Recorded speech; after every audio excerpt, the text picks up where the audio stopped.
This is Peter Helland on the show Israel. Dr. E. Michael Jones just got back recently from Iran. I think seems like we did a show a year or two ago on a trip back from Iran.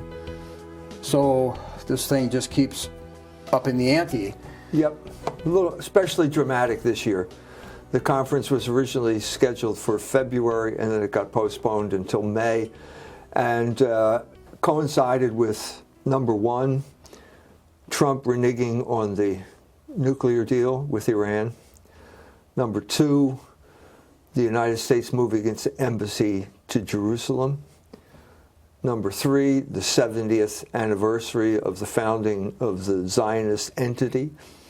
And number four, the Palestinian protest against, well, all of the above, or the last three of the above, which was shown dramatically on the screen. We had a full screen behind us, full screen live coverage of the Palestinians burning tires, marching toward the wall, and being gunned down by Israeli snipers. So it was a kind of dramatic background to our deliberations this year. And can you brief us just a little bit on your last trip? I mean, they're familiar with you over there. Yeah, well, I started going there about 5 years ago, and the conference at that time was the Hollywoodism conference, which I thought was a brilliant move on their part. Instead of just being defensive about everything, they decided to take it to the people who were causing so much problems. That conference corresponded with one of the Hollywood propaganda film called Argo, which was a pure Hollywood piece of propaganda, basically used to demonize the Iranians and glorify the Jews, by the way, because the Jews were the heroes of that movie, about the hostage crisis, and also just to set the tone and make sure that Americans thought that Iranians were bad people. That's pretty much the gist of it. And then this sets the tone so that when Netanyahu shows up and orders the American government not to have a deal, that there is some residual sympathy for him when he makes these outrageous claims. Right. So the essence of it is that, I mean, your article that you wrote was that the rule of law, which is what our identity is as a nation, it's what we have, was violated. Was broke. Well, I mean, it was. Yeah, as Americans, Tom Paine said, in America, the law is king. I mean, we don't have much here to go on. There's basically no metaphysical foundation for the founding of our state. They kind of created it ad hoc. There's no, as you've pointed out, there's no appeal to God or the authority of God. Basically, we stole a colony from England because we lived here and they didn't, you know. There was no legitimacy to the government. And then it was basically once these people got in power, they turned around and orchestrated a kind of tyranny against the people here. The creditors controlled the government, and the debtors paid the price. You know, so it's been like that ever since. So, what do we believe in? Well, I think there are two things. We believe in the rule of law, and we believe in the sanctity of contracts. Well, what was happening here? What was the rest of the world celebrating during our conference? It was in Mashhad this year. Well, the breaking of a contract and contempt for rule of law. Pretty clear. But even though we could give an argument on the details of what happened, the witness to the world seemed to be that. So you have this demonized country pleading for the rule of law. And the rest, in addition to that, there were five nations that signed this nuclear agreement, and Donald Trump revokes it unilaterally. I mean, if this doesn't show contempt for the rule of law and treaties, what does? What does? And so they're pleading for the rule of law, and what you see, so at this point, we have the flash to the celebration of moving the embassy. And who should show up at the celebration but Sheldon Adelson in his scooter? with all of the big Jews, the world's big Jews, they're all just, and they were talking about the Jewish people. Every other word was the Jewish people this and the Jewish people that. They weren't talking about Israelis. They were talking about the Jewish people had done this. So, just to clear the air, I said, let's just get down to basics here. What's the main reason that you Iranian people, don't have a nuclear agreement? I said there are 3 reasons. Sheldon Adelson, Paul Singer, and Bernard Marcus. 3 rich Jews control the foreign policy of the United States. 3 rich Jews who hold the whole notion of international law, the moral law, the social order, they hold it in contempt. Complete contempt. But the reason they control our foreign policy is because they made a big contribution to Donald Trump's campaign. Donald Trump is their puppet. Didn't Truman, and wasn't there a part of the reason that Truman acknowledged Israel was because he needed money, Jewish money for the election? They rescued his campaign. There's that famous newspaper he's holding up, Dewey wins the election, Well, he came back at the last minute because the Jews got behind him, and the Jews held him to his promise too. He had to recognize the state of Israel. So at the celebration here, they announced the master of ceremonies.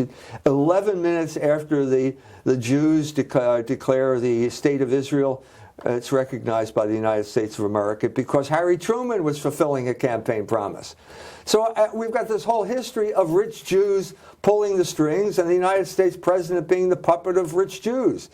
And rich Jews controlling the entire foreign policy of the United States, if not the entire political process. That was the background. That's the situation we're in. And so there's this sense of combination of helplessness and anger at the same time. So what are we going to do about it? 100 Palestinians were murdered by Israeli snipers here because might makes right. And Donald Trump is the modern day Thrasymachus who says justice, this is the Plato's Republic, justice is the opinion of the powerful. That's the message we were to derive from the Trump administration. Not one man, one vote in the United States, it's $1, one vote. That's the system we have, and the world doesn't like it.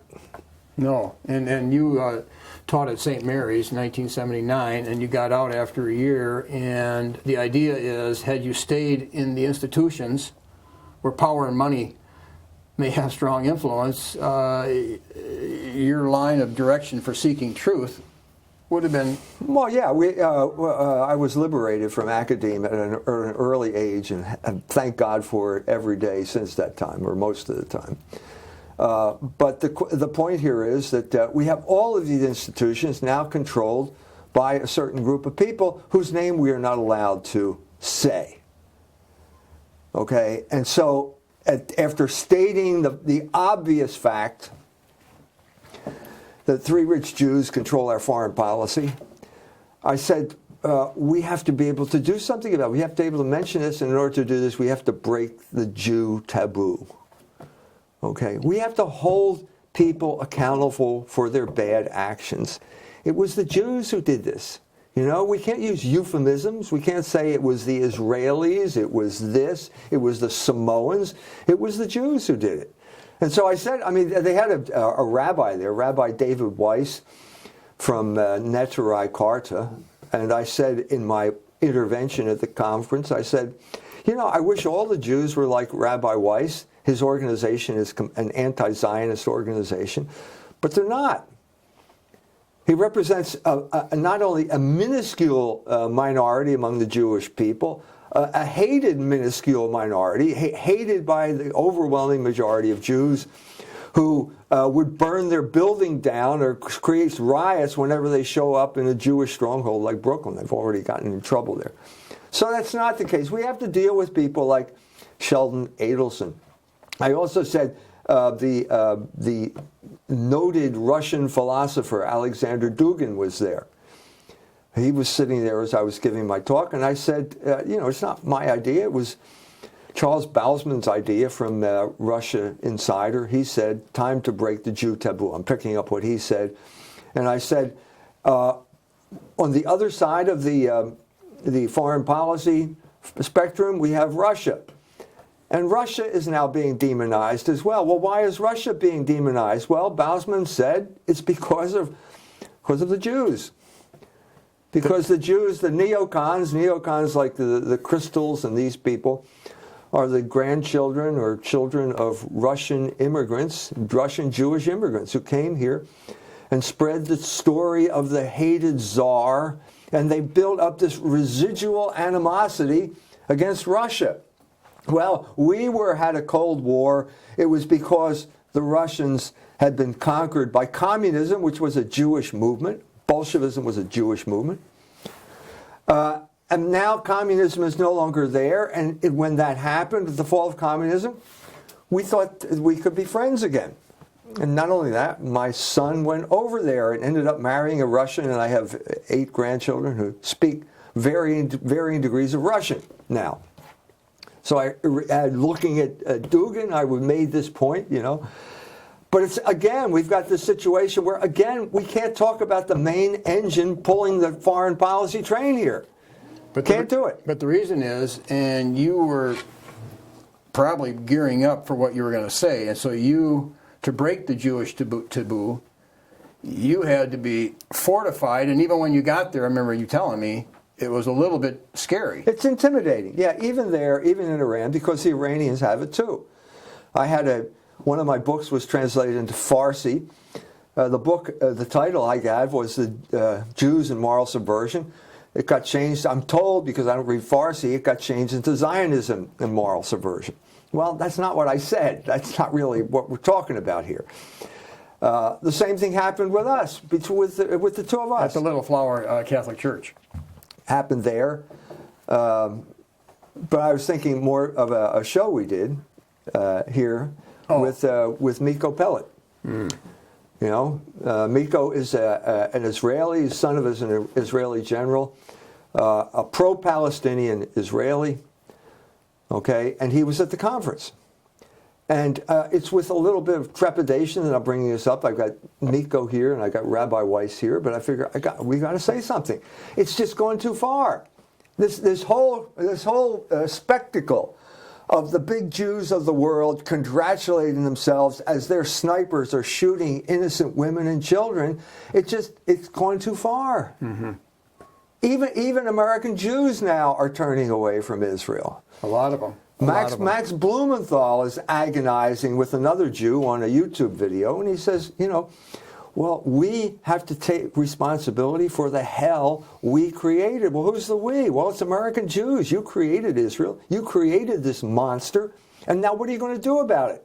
Are you going to cheer when they shoot innocent women and children, journalists, people running away, getting shot in the back, portraying the Palestinians whose land you stole as the aggressor somehow in this story after 70 years of oppression? This is intolerable. But when they passed the Balfour Declaration in 1917, there was only one Jewish person on the British cabinet. And my understanding, he was the only one that voted against. It doesn't matter, because Winston Churchill was a pawn of the Jews. Because his father was in debt to Natty Rothschild. And I cover this in Baron Metal. Please read the whole story of England in the 19th century in the Baron Metal, because it's the story of the English aristocracy getting in debt to the Jews. And Randolph Churchill was a classic example of it. Died £80,000 when a pound was a real big amount, in debt to Natty Rothschild. And instead of asking Winston to pay it off, they said, don't worry, and Winston was their pawn. And he was their pawn for his entire life because he was in debt for his entire life. And the only people who would bail him out were rich Jews. So he's always working for it. And then there's a whole philo-Semitic strain to English history. But I mean, that's pretty much what we're talking about here. So that's the story of the Balfour Declaration. The other part of it is that the British Navy at this point switched from coal to oil. And so they needed a reliable supply of oil, and that was the Middle East, and they were going to use Israel as their beachhead in there. Rothschild assured them he would use his influence. as their beachhead among Arab nations to ensure the flow of oil to keep the British Navy sailing around the world. So that's what led to that. And we, at a certain point, could have provided an alternative, especially with Iran, because the way the British treated Iran was a crime. And Churchill was up to his eyeballs in this whole thing. And so when the Iranians protested against the Churchill solution, it says, well, shoot them all. Shoot a couple of these wogs, and then they'll fall in line. And what they didn't do that, and they basically thought the United States was going to help them until the CIA got involved and overthrew Mossadegh. One of many big mistakes. Yeah, even just regular preachers pick that one up and preach against. I've heard them give sermons on how evil. So it's a tragedy. It's a tragedy. And so if I can go over there and somehow ameliorate this train wreck, I am happy to do it. I'm happy to do it. But the price you had to pay was to, how would you say it? The apostles were the disciples were in the upper room and had the doors locked for fear of the Jews. Fear of the Jews. And that fear is still almost becomes tangible, and you were feeling it. I felt it before I opened my mouth, but I felt we have to say it. It's just gone too far. And then when you did say it, what was the reaction? How did it help? First of all, I looked, and Miko's gone. Miko's there. He's gone. We had our own little meeting here. Miko vetoed. It was a pro-Palestinian program we did when nobody here was in favor of the Palestinians. Nobody's giving. And so he vetoed some favorable press for the Palestinians. So I look over, he's gone. He's left the room. So I don't know whether it's because of me or whatever it is, but he's gone. So I talk, say it's time we have to hold these people accountable. It's that simple. And basically the response was favorable.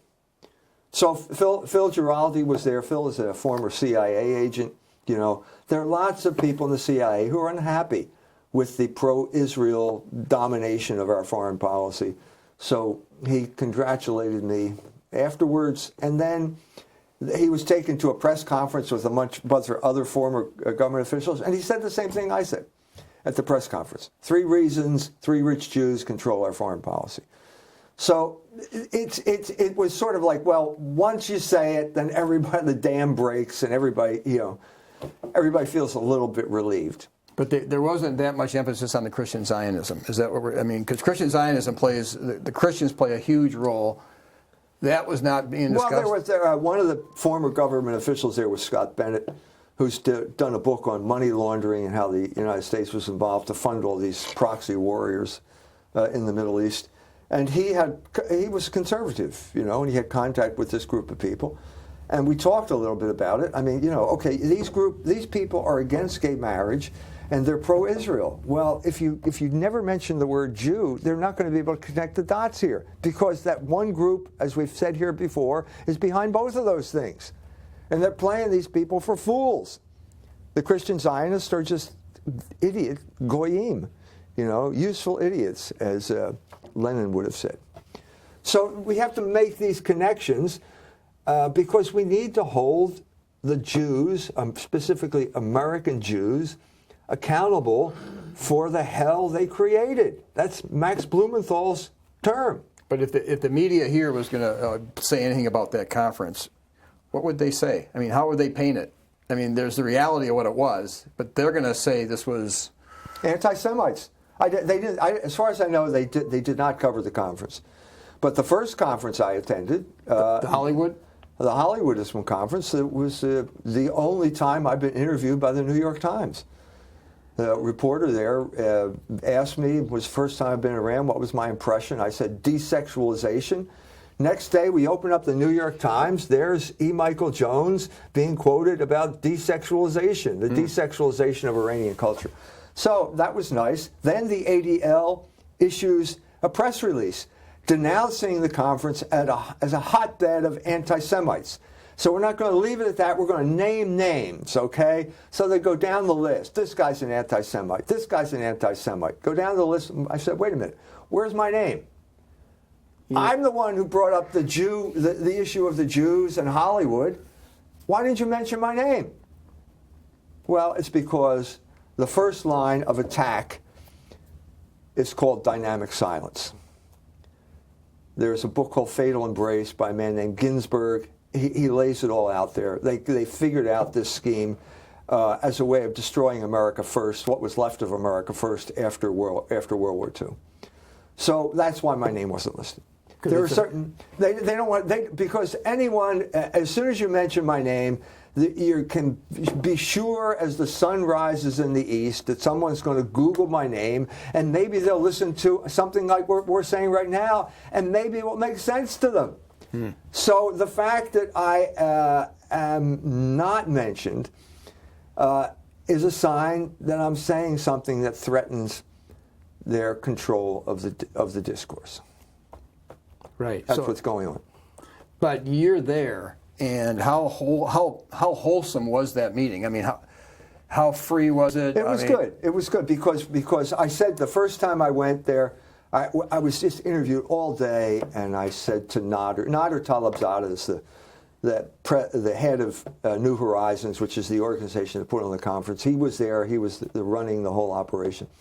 But the first time I was there 5 years ago, I said to Nader, I said, Iran is the leader of the free world because you can say things here that you can't say. And this time, I turned to him and I said, after I told him we got to break the Jew taboo, I said, look, I know this is a sensitive topic. And I turned and I looked at Nader and I said, but 5 years ago, I said that Iran is the leader of the free world, and I'm presuming that I have the freedom to say this now because it needs to be said. Because what can we do? Okay, our entire government is, as Pat Buchanan would say, Israeli-occupied territory. Okay, so what can we do? The only thing we can do at this point is hold the people who did this accountable, and that's American Jews. But when you bring up Pat Buchanan, you point out that this one guy did follow up with what you said about the Jewish taboo, and he got fired from the organization that Pat Buchanan started. Oh, yeah. That's Phil Giraldi. I mean, Phil Giraldi wrote an article. So Pat Buchanan and Taki start a magazine called The American Conservative because conservatism has been taken over by the neocons, the neoconservatives, and they're Jews. It's a Jewish-run movement. It's like Bolshevism. Okay, so they form their own magazine, and Phil Giraldi writes an article about how Jews are always leading America into wars for their benefit. He publishes that on the UNS Review, and he gets fired from the American Conservative. He didn't even publish it on the American Conservative because now the American Conservative, whoever runs it now, is basically running interference for the Jew taboo. They're part of the Jew taboo. So Pat Buchanan's mission was thwarted soon after it got off the ground. His magazine got co-opted. Sorry. So we can't use American Conservative, which was it was explicitly anti-neoconservative, and now they're enforcing the Jew taboo. So then the fundamental question, there's many questions, but why are things so easily taken over by Jewish interests? Because they control the media. Because they're experts at taking control of the media. And if you control the media, you can control the discourse. And you control the discourse, you can say this is permissible and this is not permissible to say. And that's what has happened over this period of time. For reasons we've already discussed, like the Catholic-Jewish battle in Hollywood and all that other type of stuff. Yeah, but for sure you could argue that there's a little overemphasis on, the Jews are causing these problems, but the Civil to Catholica emphasize that the fact that Jews are taking over is not really the fundamental problem. The fundamental problem is the church is not doing its job of taking the land. Civiltà Cattolica, that three-part series on the Jewish question, in the official magazine of the Catholic Church, which appeared over the fall of 1890, the occasion for that was the French Revolution. So it was like, what is Europe like now 100 years after the French Revolution? And the answer is, well, the Jews control our politics now. And how did that happen? Well, they said, well, if you turn your back on the laws that were erected by Catholic kings, you're going to be ruled by Jews. That's the official magazine of the Catholic Church saying that. Now, what has happened since that time? Well, we've talked about this before, too. Basically, Vatican II created this fiction. It's not in the documents of Vatican II, but it's an implementation, a penumbra, an emanation from a penumbra of Vatican II, which says the Jews are our friends. But just think about it. Lord Acton, he's not your favorite, but he said that the Civil War, American Civil War, was the second French Revolution. So 100 years from 1865 to 1965, what do we see? We see something similar, right? One revolution after another. Well, the Jewish influence taking over our culture. That's right. And it began with Napoleon emancipating the Jews, which is a direct consequence of the French Revolution. So the modern era begins. The church up till this time had used its police power to keep Jews in line. We've already talked about it. It's in my book, The Jewish Revolutionary Spirit. The doctrine is called Sicut Judaeus Non. But the theme that you keep going at, and one of the reasons you went over there is obviously to promote. I mean, I just got an email, a comment that about they want to talk. Some Muslim from Pakistan wanted to talk to you on your concept of logos. But that was why you went there. One of the reasons was to promote the concept of logos. Right. And then your radical statement in here, which is going to be challenged, I imagine, is that the Jewish people are the fundamental opposite, the anti-logos. Right. Right. But why just them? I mean, because they're the chosen people. Because Jesus Christ came as the Messiah to the Jewish people. As the Logos, yeah. The Jesus Christ is the Logos incarnate. God is Logos. Logos is God. We know that from the Gospel of St. John, which is a summary of basically 1,000 years of thought of the Hebrews and of the Greeks. In Arche Ein Ha Logos. In the beginning, there was Logos. It summarizes both Genesis and the entire Greek philosophical tradition and brings it together in the focal point of Jesus Christ, who is the Logos incarnate. And he is the Jewish Messiah. And the Jewish people have to accept him or reject him because God is not going to violate their free will. And the Jewish people murder Jesus Christ. Okay, the Jewish people are the people who murdered Christ, and they are enemies of the entire human race. That's St. Paul, lest anyone think I'm quoting Adolf Hitler here. That was St. Paul who said that. Can't you say, okay, the manifestation of people walking in logos could be a real good monastery? The manifestation... Order is heaven's first law, and logos is order because it comes from the mind of God. But also, and living wisely. So Jesus said, lay up treasures in heaven, do not lay up treasures down here. The opposite of doing that would be loving money, laying up treasures down here. Saying money is overrules justice. Money is more important than justice, which is what Donald Trump and Sheldon Adelson said as I was there in Mashhad. That's what they said, even if the words did not come out of their mouth. That's what they said, because actions speak louder than words. What is logos? Let's go back to Plato writing his Republic, okay, where he's struggling to come up with this coherent concept of logos. He failed in a way, but he made a good attempt. And what is the first thing they discuss? He talks about Thrasymachus, the Donald Trump of his day, and about justice. Justice is part of logos. It's the first thing that Plato or Socrates wants to talk about, because Thrasymachus, like Donald Trump, says justice is the opinion of the powerful. The powerful in our day means 3 rich Jews who gave a lot of money to Donald Trump's campaign. This undermines everything that the United States stand for, and I'm grateful to God that I was allowed to go over there and tell the Iranian people this undermines everything that we are supposed to believe in. Now, if I'm missing something, write in to the comment box. I don't see any way. This is an inescapable conclusion. And it just got worse after I got home, to the point where we have Trump appointing the biggest warmonger in the United States, John Bolton, as his national security advisor. And Bolton blurts out that we're going to use the Libya model when it comes to North Korea. The Libya model is Hillary Clinton going in and murdering Gaddafi after he signed an agreement to give up his nuclear weapons. Well, who in his right mind would ever sign an agreement with the United States of America? Ask Muammar Gaddafi.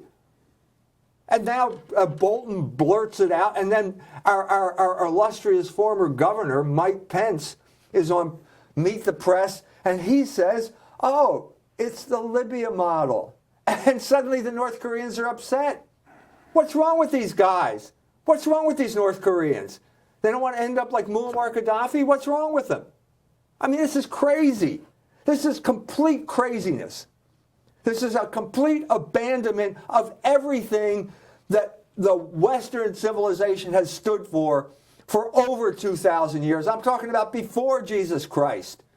Plato, the Republic, all of these people. This is civilized behavior. And the fact of the matter is, I'm going to take it back even farther. Because I'm in Mashhad, and Mashhad is on the Silk Road. And so we had dinner at a restaurant, and we go out, and it looks like a fountain, a long fountain in a courtyard. Well, this is where the camels came in. They came in through that gate, and they walked down to it's a trough. It's a water trough, and the camels drank there because they were part of the caravan that came from the steppes of Eurasia, which is right up the road. Okay, and what happened with the steppes of Eurasia? This is one of the great movements of civilization in human history because that's where they invented the wheel. And then they domesticated the horse, and they built the chariot, and they conquered the world. But this was only part of it because who are these people? We call them Aryans or Indo-Europeans. They spoke in a language which we now call Proto-Indo-European, which is the father of 40% of all the languages in the world now trace themselves back to this group of people. Why were they successful? Because Proto-Indo-European was a better language. And why was it a better language? Because it facilitated communication. Because it facilitated contracts. So it wasn't necessarily conquest. These people would come up and they say, look, let's sit down and talk. This is the basis. This is basic logos. Let's sit down and talk, and we'll come up with an agreement that is mutually beneficial. And they have these words. The Indo-European had these words. The other languages did not. Indo-European throve as a vehicle for logos because it could enable this collaboration, this cooperation internationally among various ethnic groups who would otherwise be at each other's throats. This is 3,000 to 4,000 years ago. Mankind made this advance, and now we have Donald Trump ripping up the agreement because 3 rich Jews are not happy. Who gave these people the right to rule the world? That's what the world is asking, and if you step outside the bubble of Jewish-controlled media in the United States, you'll find out the entire world is asking that question. So why do you think contracts are so important? I mean, why is that a basis of so because much? it enables social collaboration. So it's your word. Now, I am not a Whig, okay? I am not going to have this Whig idolatry of contracts because what they're really talking about is usurious contracts. That's what the Whig it's the sanctity of usurious contracts. And they went overboard, and they're obviously trying to justify the oligarchic creditor control of the culture of the United States of America, which is the founding fathers were oligarchs and creditors. So I'm not trying to say I agree with that, but I'm not saying either contracts are a good idea. It's better than killing people. And that was an advance in civilization, because up to that point, if you don't have a contract, well, you got to kill the people. This is one of the basic advances of civilization. It took place where we were, because I went from Mashhad to Golestan, which is even farther up the Silk Road, farther toward the Eurasian steppes. And it is being violated with impunity by the United States of America, which claims that it's based on the sanctity of contracts and the rule of law. But you said we were doing pretty good as a republic, an American republic, and then we switched to being an empire. So those are, apparently you're suggesting there's 2 different principles. Absolutely. There's the principles that a republic operates by, and then the empire is like the Constitution is suspended, or whatever those principles are in the Constitution. Yeah, I mean, you could go back to the city of God. St. Augustine makes a clear distinction between the Roman Republic, which was justifiable, and the Roman Empire, which was basically a criminal conspiracy. Okay, there's the man who, the pirate. The Romans capture a pirate. And the pirate says, wait a minute, why are you hanging me? You do the same thing. You just do it on a bigger scale. That's the difference. That's what an empire is. It's a criminal, it's an enterprise run by criminals. It has no moral justification. Its only justification is might or power. And that means there is no internal set of controls, which means it will expand until a greater power comes and crushes it. And that is the rule of history.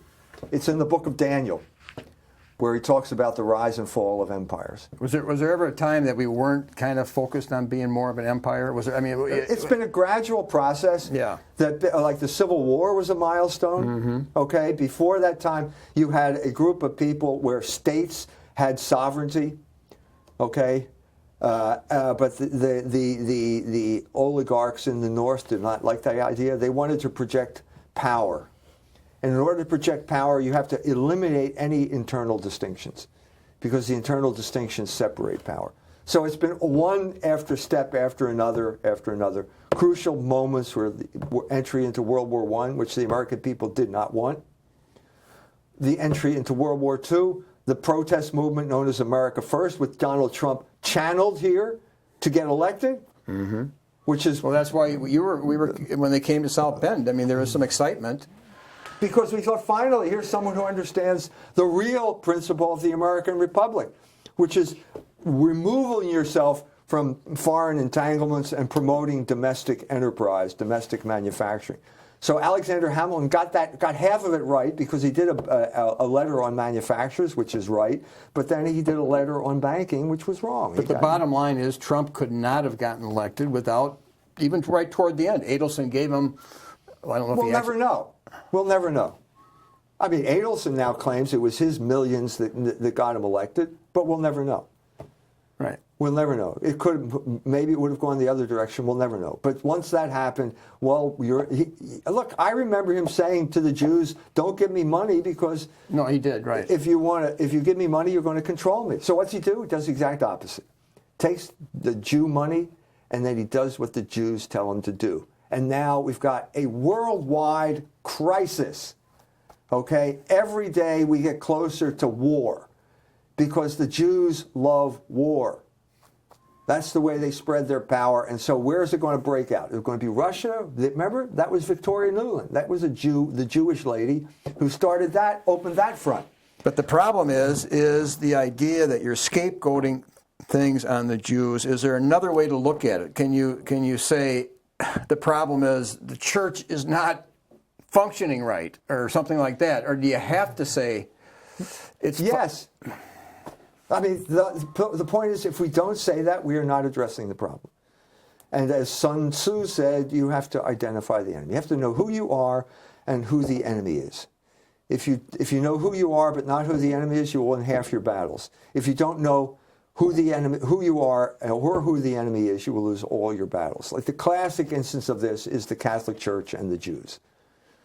Classic instance. We've talked about this before, but basically the Catholics unilaterally ran up the white flag in the culture wars and unilaterally declared that the Jews were our elder brothers, and they've taken a beating ever since.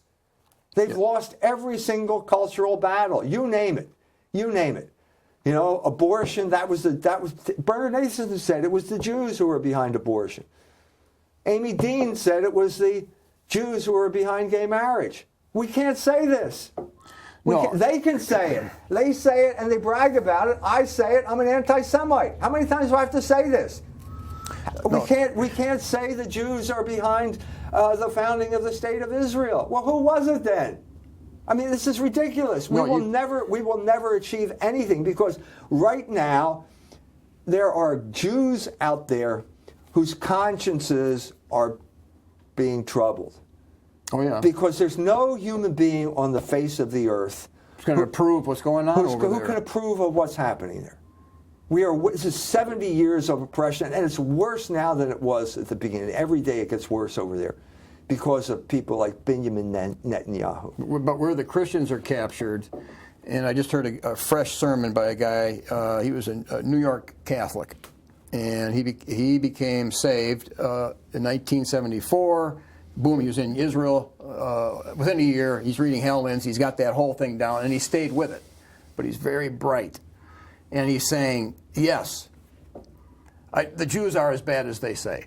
You know, you're going to hear all this stuff, and it is true. And Arnold Gabeline is the one that really instructed Schofield, okay? And Gabeline believed that the protocols of elders of Zion were genuine. They believed all that.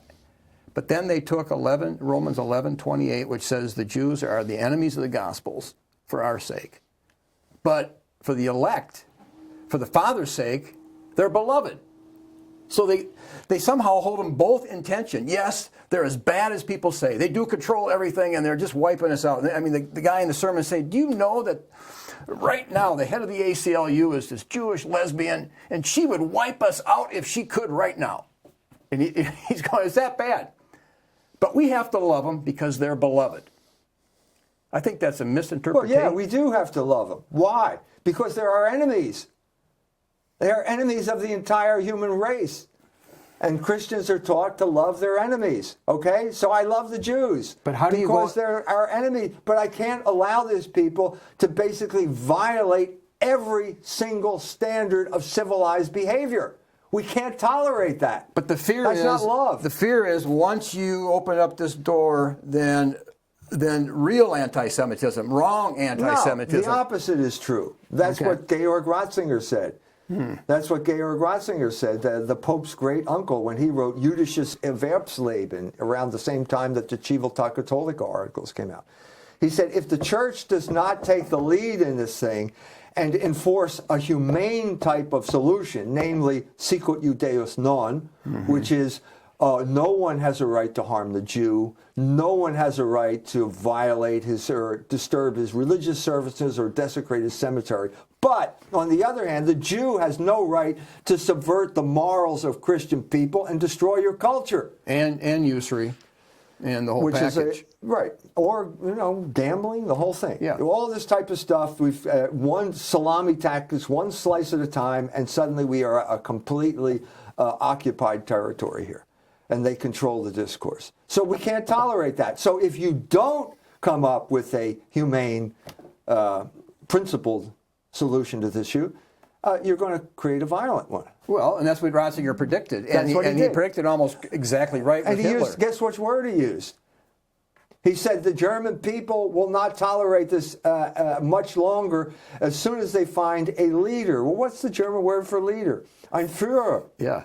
Well, they found their Führer, and he was called der Führer. Right. So it was an incredibly prophetic book. But the point of it being that if you don't come up with a humane solution, you're going to pave the way for a violent solution. So the person who translated, who paid for the translation of Civiltà Cattolica, that series, into English, is a Jew. Right. He said, yeah. I mean, he was so concerned. I've been working with this guy for years. He supports what I'm doing. Well, in support of Miko Pellet, and you have to give him some credit for being there, he's concerned. First of all, he believes Zionism is wrong. Okay, I mean, you got to give him credit for that. No, I give him credit. Yeah, and was he the only Jewish person there? No, Rabbi Weiss was there. Okay, those two. But he sees that there's going to be a reaction. Well, that's what my friend is saying. He says there is a reaction coming that'll make what happened during World War II look like a walk in the park, and he's concerned. Yeah, you can't violate the law like this, the natural law, with impunity and not expect some type of reaction. Well, Alan Sabrowski said the same thing regarding 9/11. He said, of course, Sabrowski said he's 100% certain, and he's Jewish. He said 100% certain the Jewish did 9/11, and he was the head of the director of the studies at West Point or whatever, or nearby there. But anyway, he was saying he's saying the people have a right to go super mad finding out this stuff. Right. So if the church doesn't so obviously we're making allowances for this.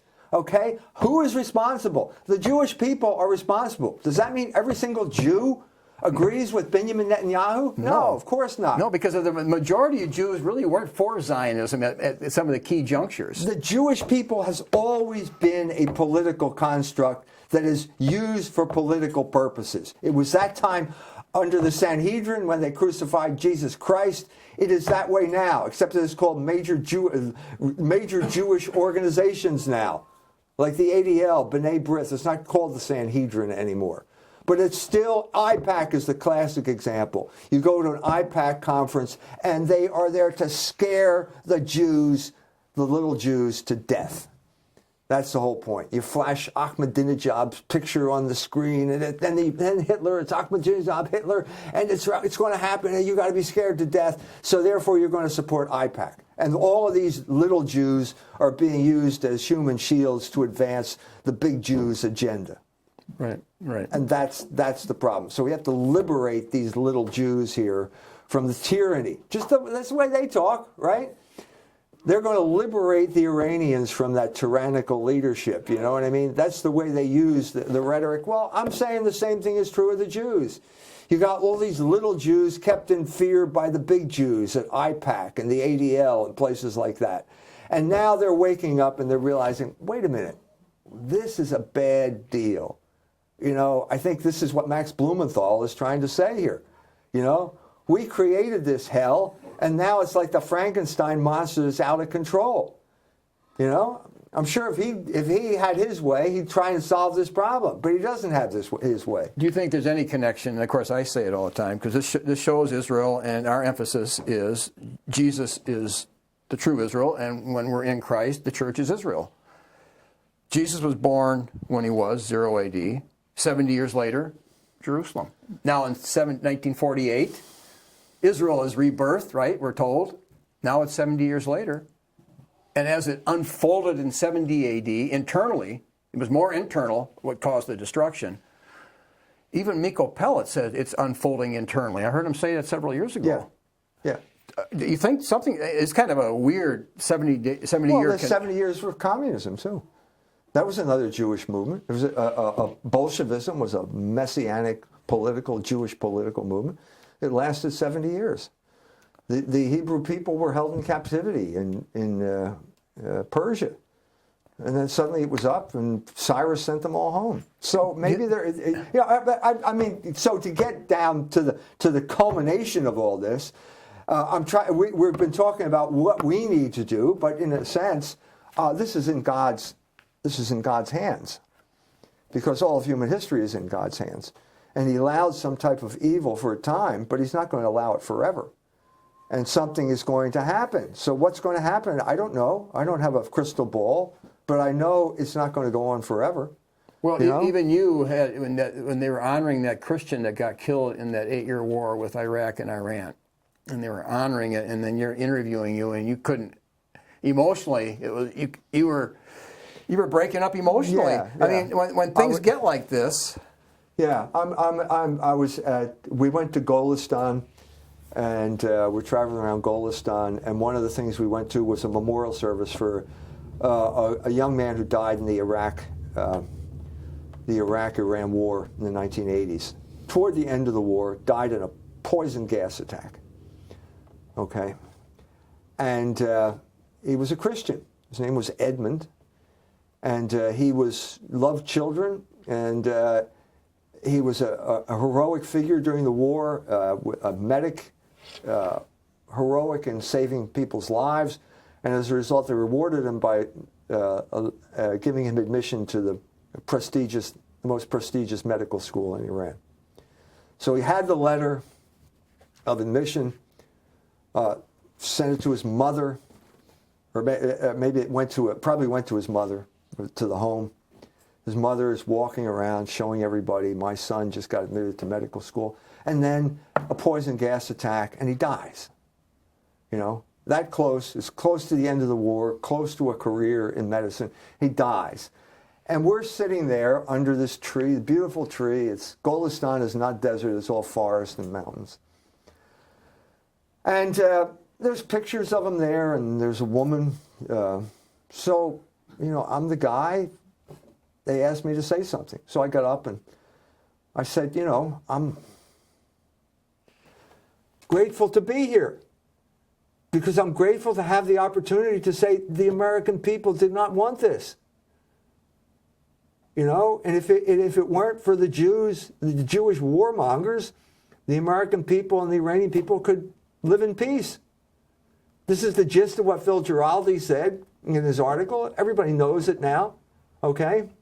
And I said, you know, I wish I could bring him back, but I can't. And I said, all we can do is work for peace and pray for his soul. And at that point, I made the sign of the cross in this Islamic Republic.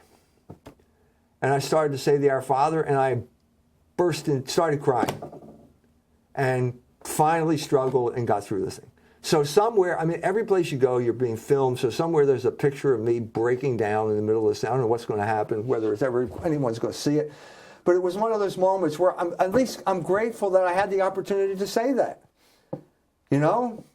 Because that's more of what we need here. This goes back to, 4,000 years ago in this area, the Proto-Indo-European speakers, which is who we are, came up with contracts, the idea of contracts as a better way than just fighting all the time. And here we are now, Trump ripping up the whole idea of the rule of law. So I'm glad I had the ability to at least say there's one American here who doesn't go along with it. And actually what I said at the conference, in my intervention, I said, I'm going to presume to speak for my fellow Americans here, and I'm going to say there's not one American in this room who agrees with the American empire, the program of the American empire, and there's not one American in this room who is not hoping for a peaceful transition back to the American Republic, away from this wretched empire. And no one contradicted me. They could have all said something at that point, but no one contradicted me. And I think that's the feeling of the American people. And I was glad that I was able to say it over there. But the propaganda is that Iran are these kind of terrible Muslims. But that Christian boy, he's the minority. He's a Christian, and the Muslims are awarding him. Right? Yeah, he's a martyr. Right. That's he's a the martyr, word they use. But he's a martyr as a Christian. And I thought there's supposed to be this animosity. No, there's no animosity. I mean, I have gone to Mass in Tehran at a church, and there's the churches on the street, and there's a cross on top of the church. Now, this is not Saudi Arabia, and the simple fact of the matter is that Iran is at war with Saudi Arabia right now. Okay, that's a simple fact of life, and there's the whole issue. There is no unity in Islam at all. It's a civil war, and the United States and Israel are backing the Saudis. So that's the sad fact of life. But that's what it is. It is what it is. But I thought I read that there's 4 pastors that got a 10-year sentence, mainly because they were promoting Christian Zionism. Or that was part of it. All right, so there are these people, pastors have been arrested. I asked Nader about that, and he said, well, we're talking about a group of people that, day one, you convert to Christianity. Day 2, you ordain yourself a minister, and on Thursday, you start a house church. And it turns out you're a Christian Zionist on top of that. So they suspect that it's a CIA front. And in a sense, what legitimacy does this church have as a church? I mean, not in my book. Right. No, that could not in my book. There's one church in my book. It's the Roman Catholic Church. It was founded by Jesus Christ and has the apostolic succession. So I'm not going to, I think they may be right. But they've never, nobody called the cops when I made the sign of the cross. Nobody called the cops when I prayed for the soul of Edmund, who was murdered. I apologized. I said, I apologize for whatever role my government played in his death. But all you can do is say, when I'm over here, I'm doing my part to try to get our country back to a republic or something like that. I think I deserve the Congressional Medal of Honor for spreading goodwill about America, because Donald Trump is certainly not doing it.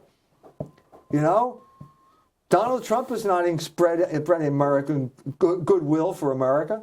And on top of that, one other thing I have to say is, in many ways, I'm happy to be an American, because if I said this in England, I'd probably be in jail right now. Jez Turner, the man who invited me to speak at the London Forum, is now in jail because he said something that some Jew didn't like. Well, you said in here that it was like And I just want to close on this. We're running out of time, but when I was over there, I learned that Hervé Risson is also facing the same thing in France. The European Union is a disaster because of the institution of hate crimes legislation.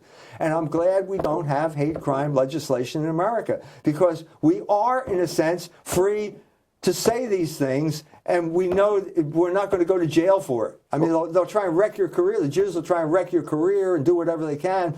But in America, they can't send you to jail. So what I can say is, God bless America. Well, first of all, in public access, I've talked to guys that were 20, 30 years in regular media.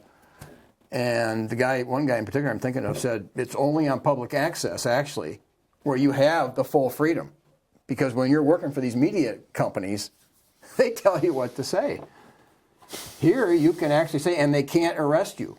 There's probably people that want to have you arrested, but they don't have the legal right to. No. So let's keep it that way. Yeah. God bless America. Yeah. Now, I want to go back, but in Germany, I think, was there 1,000, 300? The German participants in the conference told me there were 1,300 political prisoners. For jail, challenging, like saying the Holocaust Well, was... it's all Jew-related. Mostly the Holocaust. But, I mean, that's a lot of people. And we don't have one necessarily, right? Well, I mean, you know, I don't want to totally whitewash the situation here. I mean, there are ways of getting around it, but the laws are not on the books in the way they are in these other countries.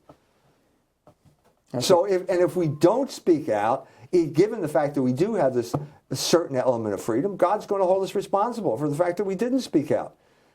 Totally. I mean, Romans, even Father Jenkins at the Land O'Lakes, I think he was saying it when we were at that conference. He's saying he's quoting Romans 10, 9 and 10. If we confess with our mouth the Lord Jesus. Yeah. I mean, Christianity requires a confession. And I was able to, as I said, make the sign of the cross. Nobody called the cops. So this is what this is how we end on this hopeful note here. But the comment I got from a Muslim from Pakistan is hopeful that your concept of logos could create... I think I can talk to anybody in the world now about logos, because we are by nature rational creatures, and rationality is mandatory. And I think, like you said, language is the basis of logos. And I think the best example of the church is when it's functioning at its height. It's Jesus in the temple, where it's a part of worship. You know, even this, properly done with scriptures and tradition, however you want to say it, given its priorities, and discussions are centered around that. It's a type of worship. Logos properly ordered. Right. Don't you think? Yep. God is logos. And the universities and places like Notre Dame engage in it very little. And that is the tragedy. Yep. So hopefully, I think we're almost done here. So I don't want to. Okay, so you're writing a book on logos, and you look fairly healthy, because I know you went overseas a couple times, and it's... I'm doing fine. Okay, good. Okay, so this is the show Israel, Dr. E. Michael Jones. Till next time.